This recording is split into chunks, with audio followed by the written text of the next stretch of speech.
Badan Pengawas Pemilu atau Bawaslu Kabupaten Blora siap melakukan pengawasan selama berlangsungnya kampanye menjelang pemilu tahun 2024 mendatang. Sebanyak 494 pengawas kecamatan dan desa telah dipersiapkan Bawaslu Kabupaten Blora agar masa kampanye dapat berjalan dengan aman dan tertib. Memasuki masa kampanye pemilu 2024, Badan Pengawas Pemilu Kabupaten Blora, Provinsi Jawa Tengah menyatakan kesiapannya untuk melakukan pengawasan. Dalam pengawasan pemilu tahun ini, Bawaslu Kabupaten Blora telah merekrut sebanyak 494 pengawas yang nantinya akan terjun pada tiap kecamatan maupun desa.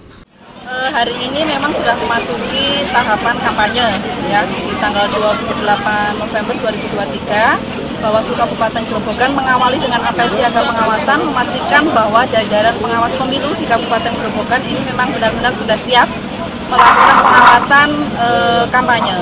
Kami juga mengundang stakeholder pemilu, juga dengan partai politik yang kemudian harapannya di tahapan kampanye ini sampai dengan tanggal 10 Februari tidak terjadi dugaan pelanggaran. Jadi kegiatan ini juga bagian dari pencegahan bagaimana kemudian Kabupaten Grobogan ini pemilu 2024 berjalan aman, kondusif dan tidak terjadi permasalahan berat.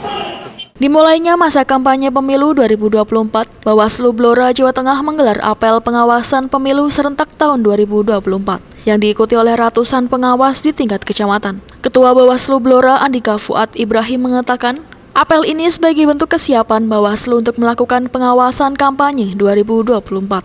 Dalam pengawasan pemilu tahun ini, Bawaslu Blora telah merekrut sebanyak 494 pengawas di tiap kecamatan hingga desa.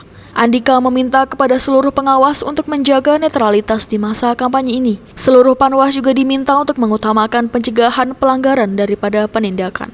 Kalau masa kampanye ini untuk titik kerawanannya apa Mbak yang harus di...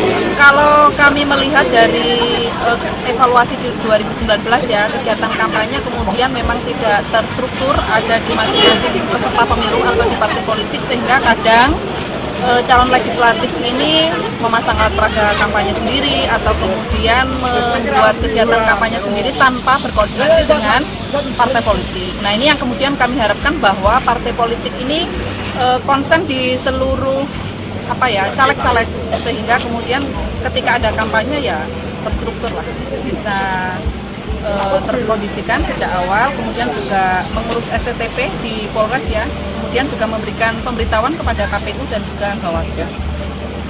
Daftar lapangan yang boleh kampanye Bu katanya.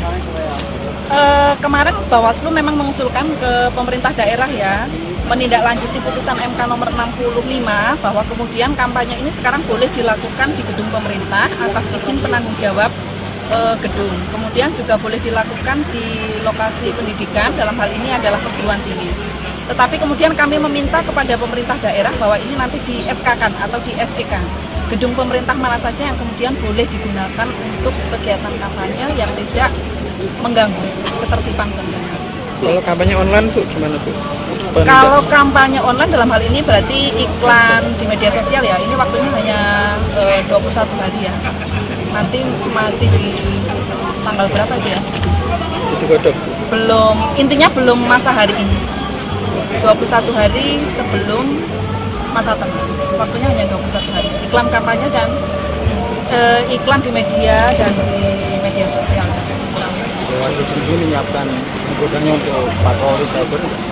Ada, termasuk kami sekarang punya alumni P2P yang kemudian kami sudah melakukan sudah mengirimkan kemarin di Bawaslu Provinsi itu ada program patroli cyber. Nah, kami punya agen dalam hal ini. Ada mahasiswa yang kemudian kami kirimkan, ada 4 ya. Dan ini nantinya akan kami libatkan untuk ikut berpartisipasi, termasuk dengan Diskominfo nantinya, kemudian dengan kepolisian. Kalau ada yang kemudian unsur hoax dan lain sebagainya ya bisa tersampaikan ke Bawaslu. Dalam apel pengawasan ini juga dilakukan penandatanganan fakta integritas jajaran Forkopimda dan partai politik.